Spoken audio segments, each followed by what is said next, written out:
This is MJ. I'm continuing my journey through Marvel Comics, basically through history, skipping around the first few Captain America, and then I'll be doing, I think, just a couple Fantastic Four back to back, and then it'll be Spider Man, and then mixing in others as I go. But this time I'm going to be talking about Fantastic Four issue number 2, which features the Skrulls from outer space. And knowing what I know about the Skrulls now, it makes it a little bit more interesting. I wonder how they're introduced. I think it's a funny note that they are reintroduced at some point as this really amazing threat when they were introduced in such an interesting way here. And I'm not going to spoil the issue for you, so you can read it and find out. You can get it on Marvel Unlimited, or I don't know if there's a True Believers copy out there somewhere, but I'm getting these all through Marvel Unlimited because it would just be too crazy, time and money-wise, to exert the effort to find them all and read them all, as I do plan on reading like a ton of comics.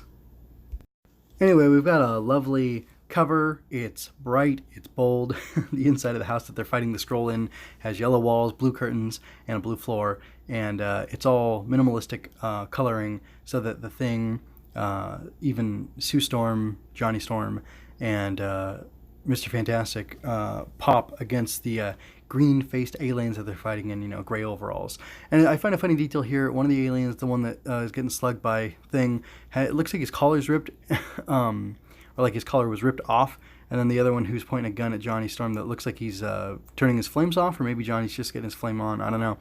His collar is intact, and that happens throughout the book. There are Skrulls who have, I guess it's a choice. I just wonder what it's supposed to signify, because it really looks like it's ripped and not like it's done in some purposeful way by like a tailor or something. Although I don't know Skrull fashion very well, so that very well may be the issue. So last time I talked about Fantastic Four, which was Fantastic Four issue 1, I was talking about how how it makes sense that Ben Grimm would blame Reed Richards, his former best buddy or whatever. At least that's the implication I got. And Reed takes the blame himself. In this issue, he reiterates their origin, which I find interesting. Spider-Man issue 1, after Amazing Fantasy 15, recapped Spider-Man's origin, and we get a recap of the Fantastic Four's origin here. And that's more just an interesting fact and not even a nitpick.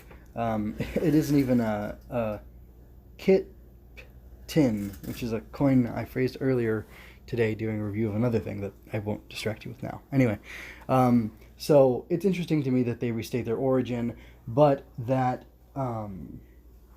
it's done in obviously a much more truncated fashion. The thing I liked about this restating of the origin is that it takes the onus for the tragedy that's befallen the Thing and places it firmly on Reed Richards, which is great because I love the idea of him being at fault for what happened to them, and the twist on it is that what happened to the three of them is actually pretty great, and what happened to Ben Grimm, who was the reluctant member in this party, is really a difficult thing, and the drama that creates for the characters is really neat. I don't know why I feel so much pressure while I'm reading this to watch it unfold. I want to see the story come to a head, and we just get kind of glimpses of them, the three who are not affected, who are normalish, looking from the outside anyway, saying like, man, we gotta do something about Ben Grimm because things gonna go crazy and he's gonna run amok if we don't stop him, or one day he might really go wild. None of us will be able to stop him, which is wonderful storytelling, seed planting, because I can't wait for what they'll do within the first year. Probably someone will brainwash the Thing, and he'll be out of control, and the other members of the Fantastic Four will have to stop him. That'll be a lot of fun to see. I bet that'll happen. How could it not, right? Anyway, but I just love the dynamic. He was against going, and then he turns into the Thing. It's irreversible, apparently, although maybe it's reversible for a moment or two, as we'll see. Well, anyway, I've heard it got played with. I think in the Michael Chiklis thing, or Fantastic Four, doesn't he get turned back at some point? And I know in the cartoons during like Secret Wars, Doctor Doom turns him back. And I'm talking about the Spider-Man cartoon in the 90s, not like the comic Secret Wars. I don't know what happens there. But it's an interesting dynamic that can be played with. And I don't know. Anyway, I'm going to stop talking about that now and talk about something else. I feel like pretty much belabored that point, but I do want to pivot a little bit and just say, aside from the fun, oh, it's a comic book, I get to see this exciting adventure, storytelling idea planted by the seed of, one day one of us or the three of us may not be able to stop him, is it creates, it just adds to the tension because you get to see the three of them worrying about what's going to happen, and then you get to see how ill-treated he is because, he loses his temper with Johnny, and then Reed subdues him by wrapping his arms around him 2 or 3 times in this comic, and he did it at least once in the first issue. I think it was in the after the cosmic ray, after the crash, and he subdued him because he was going crazy. And gosh, I just find that so wrought with potential. And it's the story of tragedy and pain for the Thing, and there's just no easy way out for him, as you can see if you read this comic by the end of it, and you'll catch little glimpses of it if you're either on the blog mjmunoz.com/stc, or if you're looking at the video version of this review. But moving on to other things, I just want to point out some interesting facts that I thought it was really funny, kind of neat, that the Fantastic Four do not currently have costumes in this iteration of them. I have heard that they're explorers, not superheroes, and I wonder when Reed will get them, superhero costumes, or costumes for, adventuring, exploring, whatever, utility costumes, because their clothes are just able to stretch their bodies, have an impact on the things that they're, on the clothes that they're wearing, and Sue is even able to turn a diamond. Oh no, that wasn't Sue, that was, see? Ugh. I don't know if she can turn objects invisible, but she can turn her clothes invisible no matter what she's wearing. We've seen her in a few different outfits, and they've all turned invisible, so I guess that makes sense. Anyway, I just think it's a really neat thing.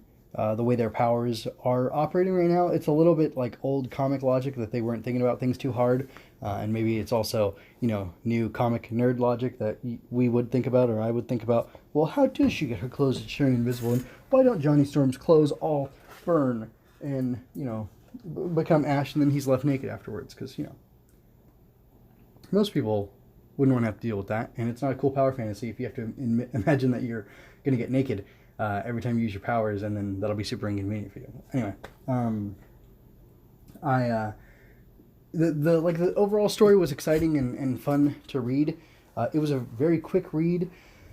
Didn't feel like there was a lot of heavy lifting, and I think the cover makes it obvious that there's like a fake out that the Fantastic Four are doing something, but it turns out to be these Skrulls who, if you know much of anything about comics, they're these shapeshifters.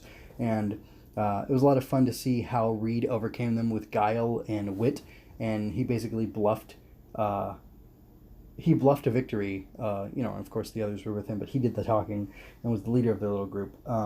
So I don't know, that's just kind of a funny thing to think that you have these big superheroes that are pretty famous, and in their first adventure they kind of just run away, I think, and in their second adventure they just bluff their way to a victory. But that ain't bad if you can do it. So hats off to them, and it was an enjoyable enough read in the action that happened and in the all the pathos that was there with Thing, that I'm definitely gonna stick around, and I'm excited to read the next one and see what happens. I know Doctor Doom is coming at some point. He was in like issue 6 of Spider-Man, and he'd already tussled with the Fantastic Four, I'm gonna guess at least once.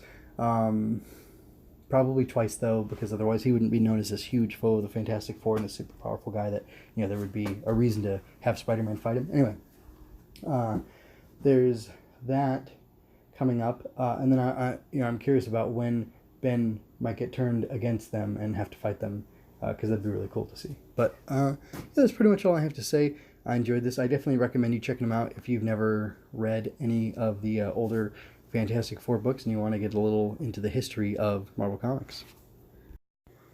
Thanks for sticking with me. Check out mjmunoz.com for more of my work. I'm an aspiring author who will gladly accept your financial support through coffee, or you can buy merch from my Redbubble store. Swinging Through Comics can be found on YouTube, iTunes, Google Play, Stitcher, and mjmunoz.com/stc. Relevant links are in the show notes. If you had a good time, like and share this. Subscribing that bell to catch me next time I'm swinging through comics.